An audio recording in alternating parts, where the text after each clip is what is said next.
Dram Show with me, Chris Goodrum. As per usual, a big thank you to everybody that watched last week's episode of the show, liked, commented, all that kind of stuff. Had a lovely email from Ellen at WHisky Beverages. They seem to enjoy the show, so everybody seems to be a happy bunny, which is always good.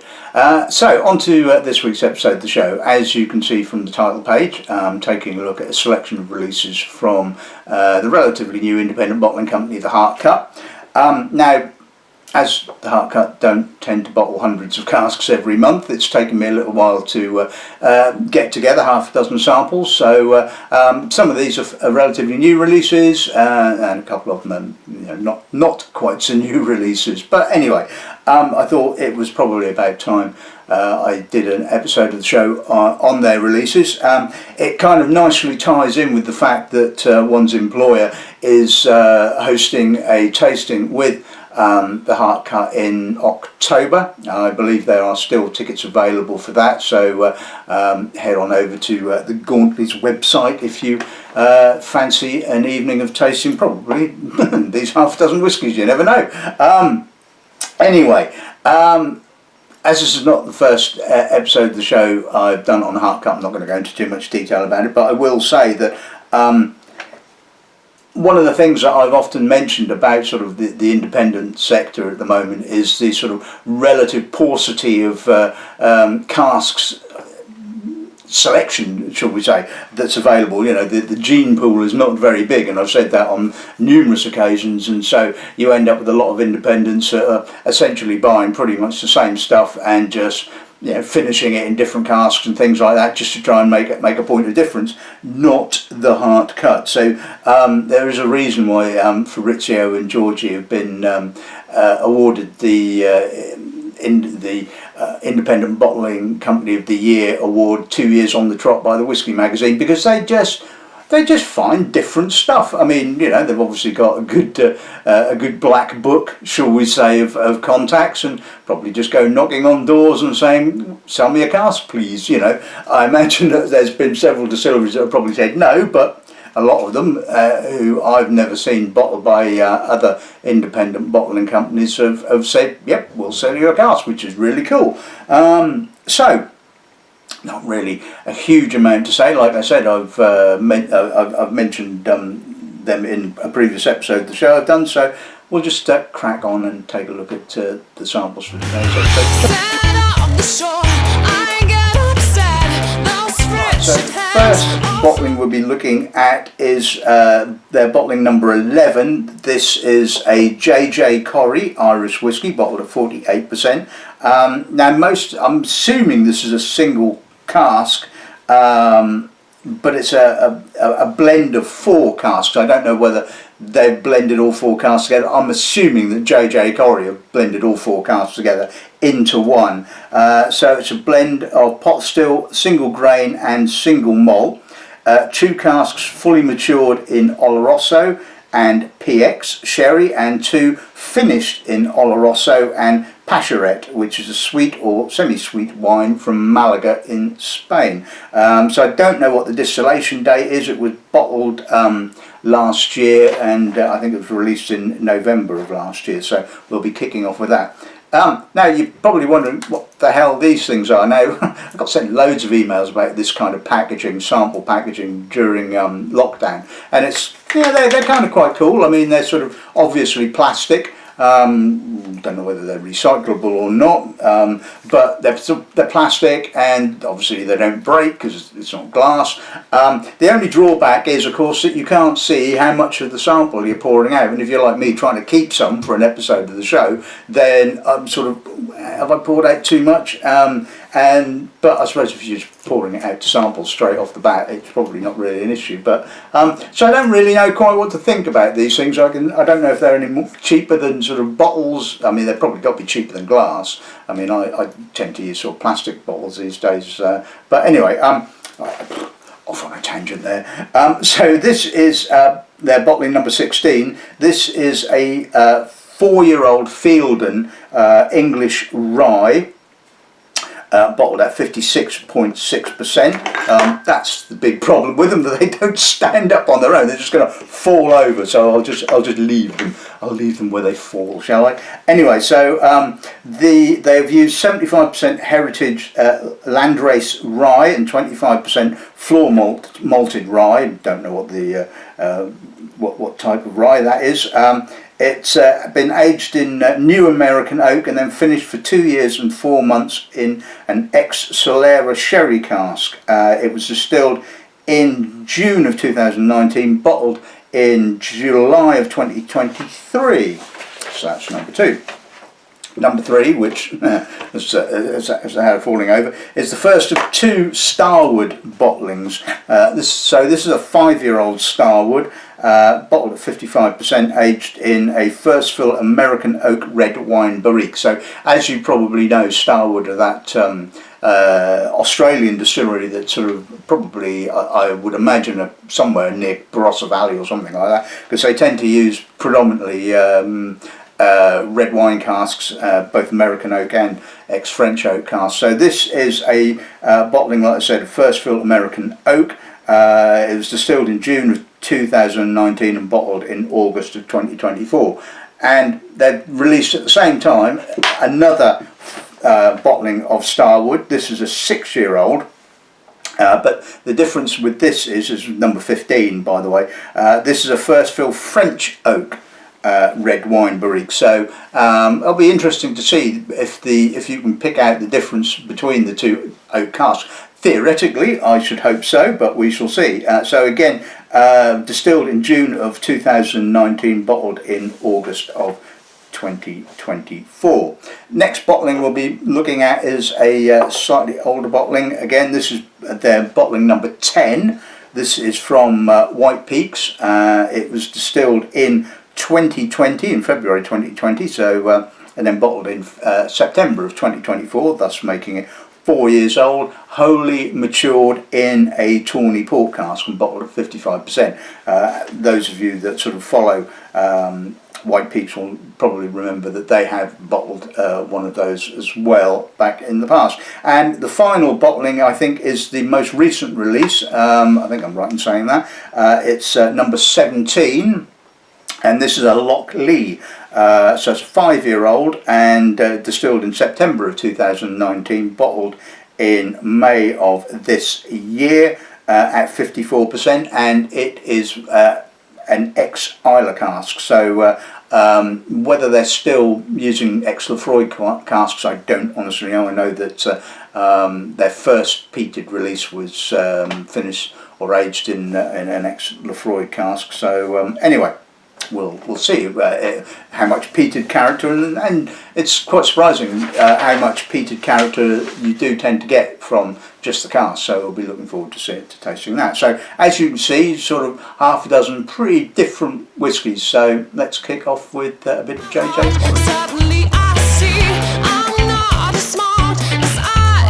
so let's start with the JJ Corry. So for a lot of sherry casks, it's quite light. So I'm hoping we're not looking at a sherry overlay. Let's see what the nose gives us on this end. It's quite aromatic and actually quite spirit orientated. I'm getting sort of barley, apricot. There's a sort of subtle sweet wininess, a little bit of raisinated fruit, almond, raisin, dried plum. Yeah.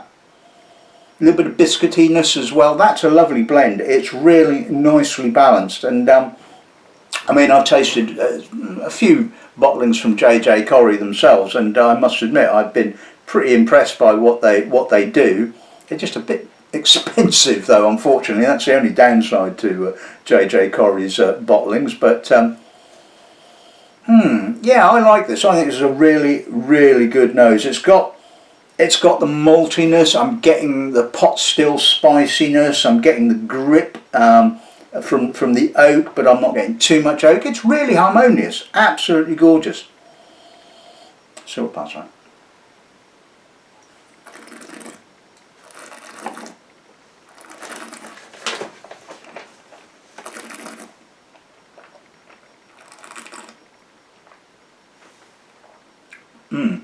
That's a really nice complex mouthful. It does kind of unload all in one go, it has to be said, and so you are kind of hit with this sort of like American oak, sort of like the vanillins. I'm getting the sherry cask, I'm getting the semi-sweet dried fruits, a sort of apricot, stone fruit, barley, a little bit of a minerality there as well, some touch of tannin. I mean, it's a lovely whiskey, but it's just sort of dumped everything sort of on my palate all in one go, and I must admit my preference is for a whiskey to have a little bit more progression, and of course, you know, I mean, that's obviously just one of those things. That's the way this whiskey is kind of developed, I suppose. And but I think the complexity is amazing. Like I said, I'm getting the character of the malt, the grain, the pot still. I mean, harmonious is just, you know, a very apt word for that. So yeah, lovely one to start with. So let's move on to the Fielden rye. I mean, I'm hoping I've got the order right for this. It's sort of like, you know, for any of you that come along to the whiskey evenings, you'll know that seems to be a bit of a running joke about getting the order right. And when you've got so many sort of different styles of spirit, and you're sort of thinking, well, where the hell do I put them in? But anyway, let's see what the rye gives us. Okay, that's pretty intense. Very treacly. I'm getting the PX up front, herbal, Oloroso, chunky sherry, toffee, American oak. It's got a quite a saltiness, to be honest with you. It's got this sort of youthful, intense rye spirit, chunky rose petal, chocolate, dark rye.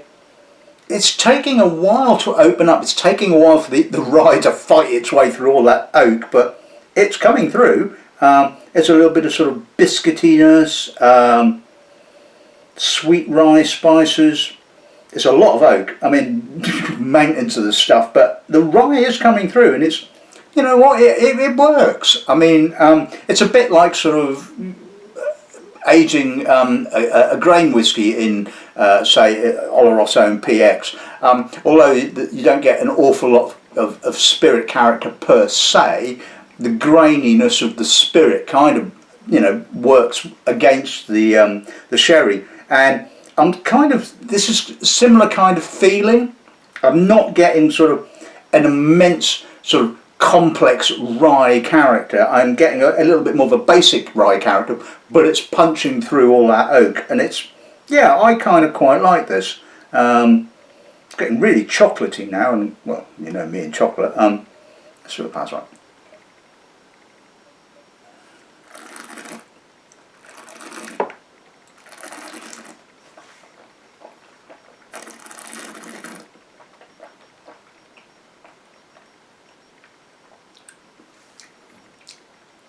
That's a chewy finish, as a dry finish as well. Quite masked. I mean, that's what, 56.6, and that tastes like it. So it kind of kicks off with a little bit more rye in actual fact, and it's dark rye. It's rye bread. It's really intensely dark and spicy, and then in comes the PX with that sort of silky treacle note, a little bit of herbal Oloroso. Touch of American oak kind of coming through towards the back end of it. It's got some serious intensity, and again, really chocolatey, really chewy, dense. I'm going to put a little drop of water and see what that does to it.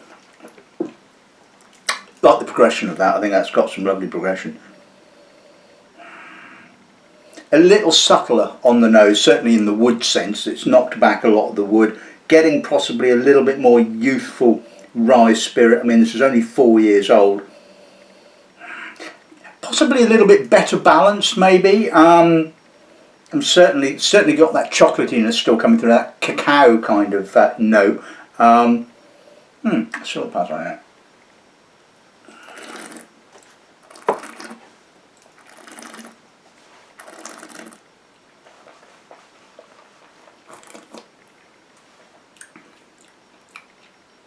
That's also knocked the oak back a little bit as well, and so it's for me slightly better balanced, but it kind of it's how do you like your poison, I suppose. Do you want all the sort of big oak and sort of intensity and, you know, all that sort of stuff, or do you want to sort of put a little drop of water with it, mellow it out a little bit, knock back some of the oak, get a bit more balance? Either way, I think that's a really impressive bottling, and it's not a surprise. I mean, obviously, for those of you who know, Fielden used to be called the Oxford Distillery, I think, and then obviously moved and sort of like out of Oxford, so they decided then to rename themselves Fielden, and their bottlings are pretty impressive as well. They do tend to sit on the shelf, unfortunately, but that's a good cask. Okay, so on to number 14. This is the first fill American Oak red wine barrique Starward. Oh, and you can smell that's American oak. I mean, that's big, that's brash, that's very American. It's kind of like, you know, sweet vanillins, big, juicy raspberry, red currant, cereal, malt, chocolate, spicy tannin. It's intense, it's big. I mean, it's typically Australian. I mean, you know, don't expect subtlety from the Aussies, because it doesn't exist. It's all kind of in your face, and it's big, and it's brash, and it's bold. You know what? I do that. It's the sort of whiskey I should absolutely hate, but you know, I kind of like it. It's a bit of a, you know, dirty little secret, I suppose. Yeah, I mean, it's Starward. You're not going to get a huge amount of distillery character. It's all oak, and there's a lot of purity of oak there, has to be said, and it smells like an American oak red wine barrique. A little bit of a nettly note coming through now. If you sniff hard, it's got that slight nettly kind of note coming through. It's quite, again, I think that's probably more cask derived than spirit derived, but let's see what that's like.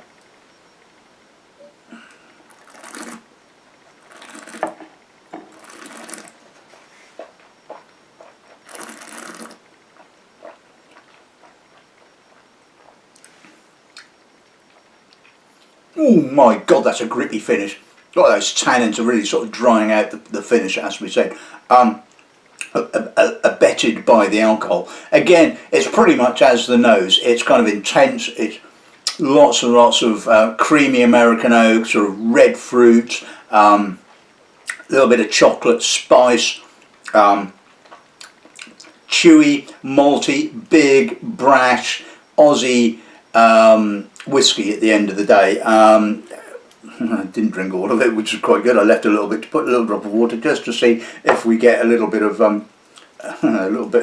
something else happening when I put a little bit of water with it, and pretty much the same, to be honest with you. I'm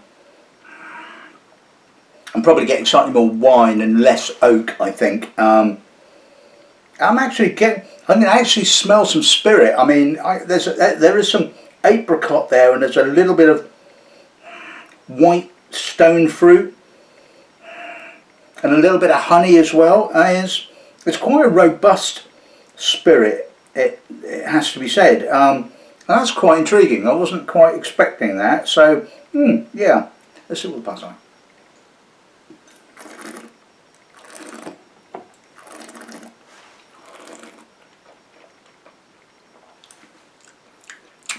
A little drier, a little more nuttiness on the palate now. Subtler winey fruits. Again, I'm picking up that slight honeyed note, a little bit of stone fruit as well, apricot. So yeah, obviously some spirit character kind of coming through there now. All that oak has been tamed a little bit. So yeah, interesting one, I think.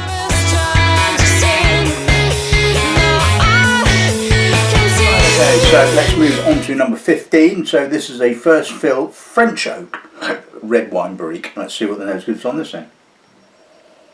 Right, well, we're in totally different territory now. You can smell that that's a French oak cask. It's grippier, it's more intensely tannic, and it's tight. It has that French tightness to it. Is that a metaphor for for the French? I wouldn't want to say, but you know, it's subtler on the vanillins. It's not as big and brash. There is some raspberry, some red currant. It's possibly a little more floral, a little more elegant, I would say. So less power, more elegance. Slight nuts, some barley. There is some barley there. Wood spice. Fruit's a little on the jammy side, possibly. I think if this was a red wine, I'd be going, not so sure about that. But I think, yeah, I think at the end of the day, nice, elegant nose. That's what it passes like.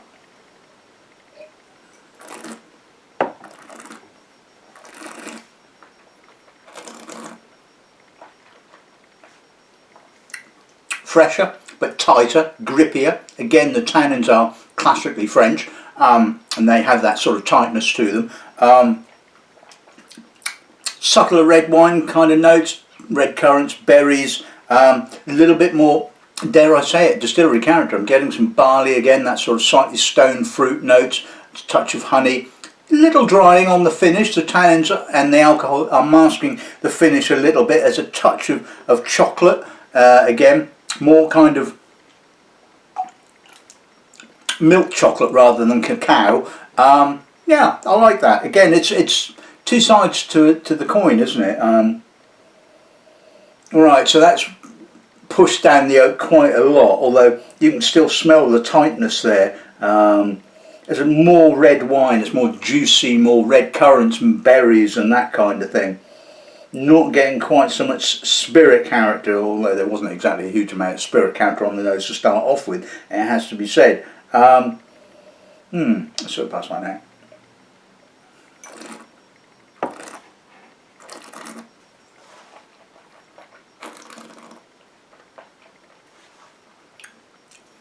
Spicier, tighter, or still tight, not tighter, still quite tight, dustier, more kind of like walnut shell possibly, cacao shell possibly. The chocolatey note has gone less milk and more cacao now. Drier, quite chewy, still got a touch of red fruits just kind of coming through on the finish. So again, quite different to the American oak aged version. A lot more elegance and almost some subtlety there. I mean, for an Australian whiskey, that is relatively subtle, believe you me. So yeah, I like that.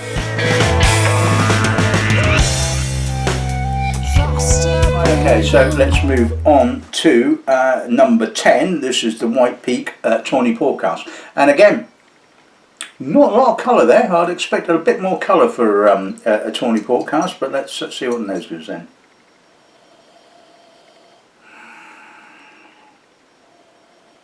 A lot of sour fruit. It's almost got an agave kind of character. Astringent fruit, astringent peat, a bit of red currant, some tawny fruit there. There's a bit of a syrupy note there. It's a bit kind of, and I must admit I was not a fan of the White Peak distillery release of their tawny port, because it's just too much tawny port. I mean, it's just odd. It's not too porty, but there's this astringent character there. Like I said, this is kind of almost like agave kind of note, and there's a little bit of menthol, a little bit of peat, but it's quite, yeah, it is quite heavy on the oak. I'm really not sure what to make of this. It's kind of, yeah, I think it's one of those you kind of have to try it yourself and figure it out, because I'm kind of a little bit perplexed. I'm not loving it, but I'm not hating it. If you get what I mean, I'm kind of not quite fence sitting, but it's kind of not sure. Anyway, let's see what the pass like.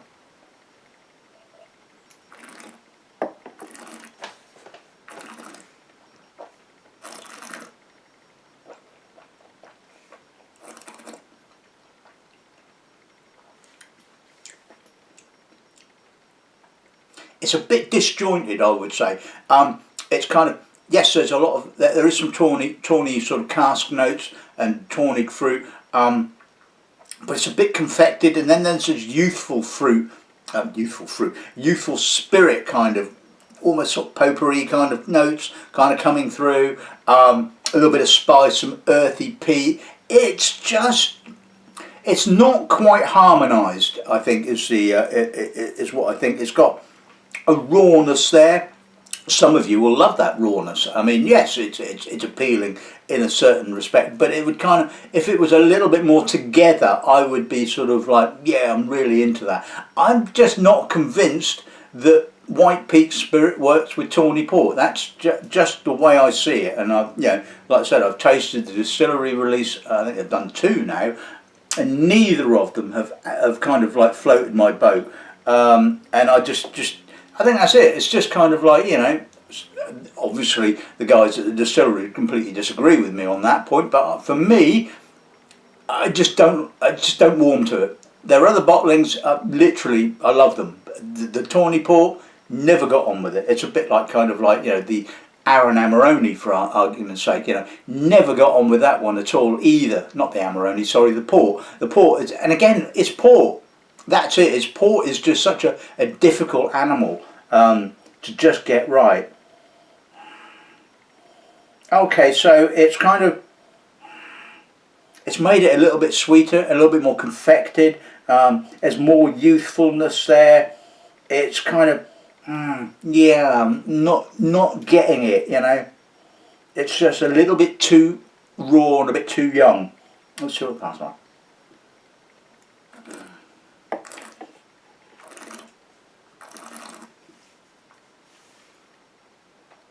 It's a bit raw again. It's kind of, I just feel like this has probably either been bottled too soon. I just think 4 is, it's just not harmonised. It's too sort of, certainly without water, it's just too kind of disjointed, and it's just not harmonised enough. Personally, I would have sat on it for a bit longer, but then you're going to get more of the tawny character. Maybe I would have just, I probably wouldn't have bothered in the first place, to be honest with you, knowing kind of how I feel about sort of, you know, tawny port and white peaks. But anyway, not loving that one, has to be said. Should I be leaving? Right, okay, so on to the final whisky of the afternoon. This is the 5-year-old Lochlea, so aged in an ex-Islay cask. Let's see what this gives us. Like I said, it still just amazes me how much peat character you can get from the cask. I mean, obviously the cask still contains some peated malt from Lefroy, I would imagine, but it really does come through strongly. It smells like it's been made in the normal way. It's got that medicinal herbal peat reek.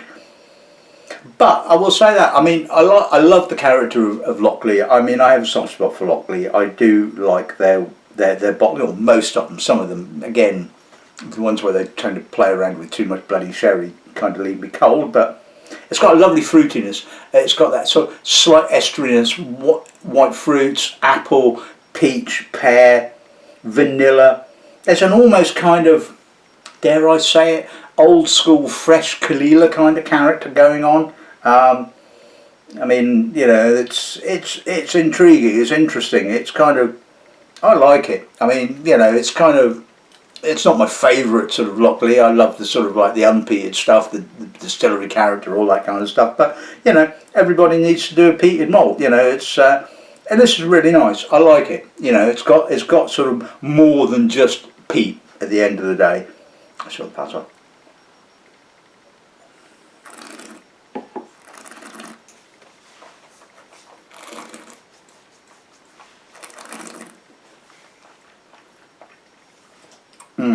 Lots of sweet barley, a little bit of capsicum, green peppercorns, peat smoke, more smoke than medicinal peat, burnt wood, juicy fruit, malt. That's lovely. I mean, it's mouth filling, and it's not a surprise. I mean, you know, Lochlea, apart from a couple of, like I said, some of the heavier Oloroso stuff they've done, I have not come across a bad bottling of, and I wouldn't call the Oloroso stuff bad. It's just Oloroso, it's just hampered. I love the length on that for young whiskey, and as I've often said, obviously, Lochlea have tailored their production to bottle their spirit young. Of course, that always brings up the sort of argument of, well, is it going to age? What's it going to be like when it gets to sort of like 10, 15, etc., etc. Obviously, we don't know until we actually get there. But on the here and now, absolutely gorgeous whiskey. Love that. That's great.